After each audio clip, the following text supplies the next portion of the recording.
বাড়ির টিউবওয়েলে পানি ওঠে না, তাই গৃহস্থলী কাজ ফেলে প্রতিবেশীর বাড়ির গভীর নলকূপ থেকে পানি সংগ্রহে যাচ্ছেন নারীরা। শুষ্ক মৌসুমে ভূগর্ভস্থ পানির স্তর ক্রমেই নিচে নামছে।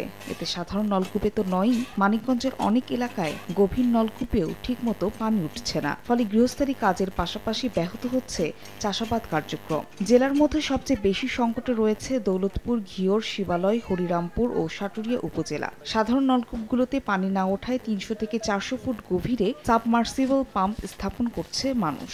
গভীর নলকূপ বসানো ব্যয়বহুল হওয়ায় অনেকের পক্ষে তা সম্ভব হচ্ছে না। রান্নার পানি নাই, গোসল করার পানি নাই, খুব অসুবিধায় আছে। আমরা পানির জন্য মনে করেন খুব কষ্টে আছে বর্তমানে। পানি একদম পাই না, আমরা মোটরেও পাই না, আমরা টিউবওয়েলেও পানি পাই না। আমরা অনেক দূর থেকে পানি সংগ্রহ করে আনি। জনস্বাস্থ্য প্রকৌশল অধিদপ্তর বলছে, পানির স্তর নিচে নেমে যাওয়ায় মার্চ থেকে জুলাই মাস পর্যন্ত থাকে এই সমস্যা। সুপেয় পানির জন্য আগামীতে সরকারিভাবে গভীর নলকূপ স্থাপনের কথা ভাবছেন তারা। আমাদের মানিকগঞ্জে নাই বললেই চলে শ্যালোটা। তো আশা করি যে শুষ্ক মৌসুমটা 2 মাসের এরকম ক্ষতিগ্রস্ত হয়, কিন্তু আস্তে আস্তে 2 মাস পর আবার ওভারকাম করে যাবে। জেলা জনস্বাস্থ্য প্রকৌশল অধিদপ্তরের দেওয়া তথ্য মতে মানিকগঞ্জে ৮৫,৭২৯টি টিউবওয়েল রয়েছে।